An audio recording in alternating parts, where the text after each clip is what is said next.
Are you tired of being overcharged and forced into paying a monthly subscription for your Mac and Windows software?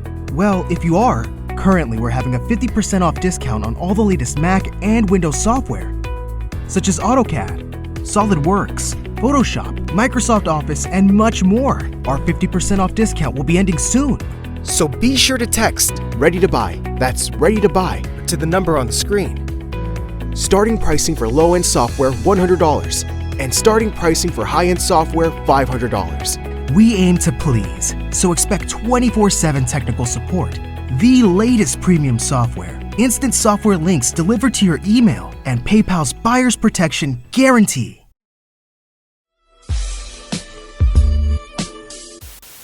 Now I know you have the new album out, and we want to definitely address that. It's just you have so much history that it's hard to not touch on that. You know what I mean? Mm-hmm. But I know people when they have some new shit, a lot of times I don't want to talk about this old shit that I've done. But it's like, not me. Motherfuckers got to know. You know what I mean? You've written and produced. First of all, how long have you been emceeing for? My very first album I rhymed on 30 years ago, The Tape. That was my first album. Biz Mark got me that album deal when I didn't even want an album. I got hot with the mixtapes. I used to say little rhymes on my mixtapes. And I got so hot, Biz was like, yo, I'm getting your album deal. I was like, shut up, Biz. I don't know that, man. And then he see me in front of Studio 54, and was like, yo, I got your deal. We went the next thing you know, I'm in Bert Goodell's office, and I got a deal. So it was at Warner Brothers. I got my first album deal, and I had to rhyme. I couldn't make an album, DJing. So I had to rhyme on the records. I did a lot of the beats. Me and Cool V sat there, wrote some more of the rhymes, and I did my first album. But I got big. It never was my bread and butter. I didn't want to be an artist as a rapper, but I knew how to do it. But when I got big as Kid Capri, the DJ, I wasn't putting albums out. My next album wasn't until 98. My first album was 92. My next album, you was on, as a matter of fact, Soundtrack in the Streets, where I produced everybody, Jay-Z, Busta, Brand New, everybody. So that was my focus. I wanted to be the Quincy Jones of hip hop. And then from then, my next album was the one I put out, the Love album, which is 24 years later. So it never been my bread and butter to put albums out. I was always doing what I was doing. When we was doing the Soundtrack in the Streets, all the clearances and schedules and all that shit turned me off. I was like, I don't want to do no more albums. I'll do records here and there. And I rhymed on different joints, but I never took the rhyme thing. So right now, I got a lot of entertainers that hit me after the album came out and said, yo, nobody's seen this shit coming. Like, you should, why you didn't do this years ago? Because it never was something I really wanted to do. I did it now because the pandemic happened. I seen sucker shit going on the net. I said, you know what? Everybody took my blueprint and ran with it. So let me do something that they can't do. You know what I'm saying? And then on top of that, one day I'm gonna be 80 years old. You never want to walk around saying I shoulda, coulda, woulda. So, do your shit. Do your shit while you can, make it hot. And and I'm able to do it. I produced everything, wrote everything. I ain't asked no mainstream artist to be on my album. I could have asked anybody to be on it. I went and got my daughter Vina Love. I went and got the legendary Mr. Lex, the reggae artist, and I got my man R&B artist Lavelle. Yo, that Lovell dude. That joint with your man Lovell. Seville, serious, right? Bro, that joint right there. I'm gonna shoot a video to that in the springtime. Bro, homie really stands out. Like, homie can really sing. That shit just sounded like a really well put together fucking R&B, you know what I mean? Hip hop type of joint. Yes, that joint, that dude was dope. That dude was dope. Lavelle's dope. He got a lot of dope records. Good finds. I never heard of Homeboy before. I don't know if, you know what I mean? But he was dope. He was dope. I like that record a lot. So real quick, we're gonna jump back to the album, but I want to jump back real quick and just talk about some of the artists that you've worked with.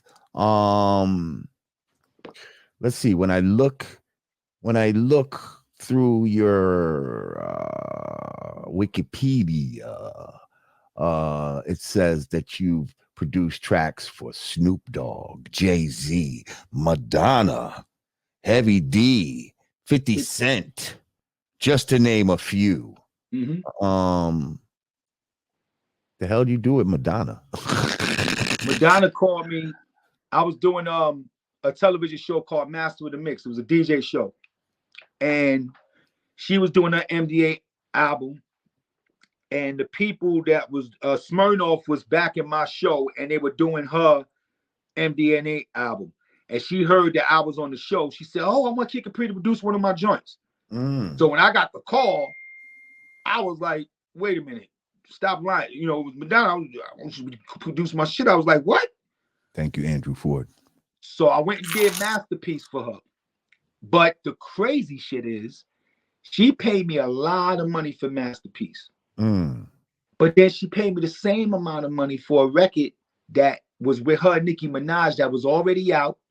And she paid LMFAO to do the remix. So that was coming out. She just wanted to hear what I was going to do. But she paid me the same money she paid me for the record that was coming out. Wow. So she gave me 2 bags for a record. One that came out, and the second one that came that she never even heard. She paid me, never even heard the record, never got the record, never asked for the record. I never sent the record, nothing. Wow. So nobody better not ever speak bad about Madonna ever.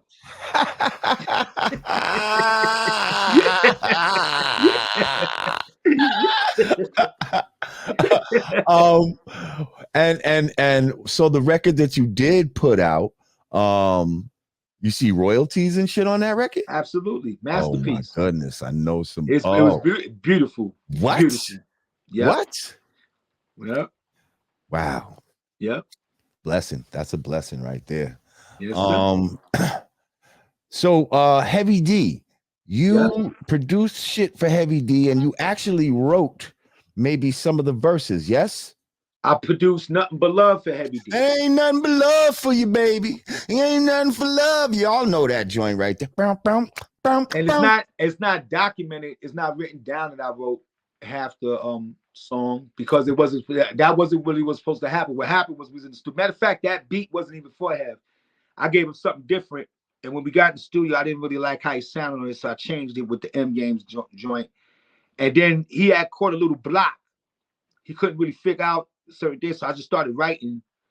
So when it says, "Now you're the woman of my dreams, for keeping me clean. I see you hanging with your girl crew, standing by the cutter with your booty cut." I wrote all that. I wrote this third verse. I like that, but with your booty cutters. Yeah, I like wrote the all way that. he said it, but the way he said it is Hev, like, you know what I mean? Like, he performed it well, like, you know what I mean? I was so proud to do it, you know what I'm saying? Especially after the man passed, to know I gave him one of his biggest records. You know, that really was good. The same thing as one of my biggest shows was when I went on tour with Aaliyah.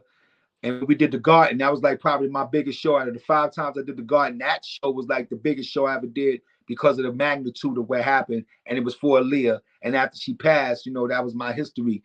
You know, so a lot of people that passed away, I've had something to do with their career. Well, you had a song with Aaliyah? Huh? You had a song with Aaliyah? No, I did. I went on tour with Aaliyah. It was me, Aaliyah. Okay.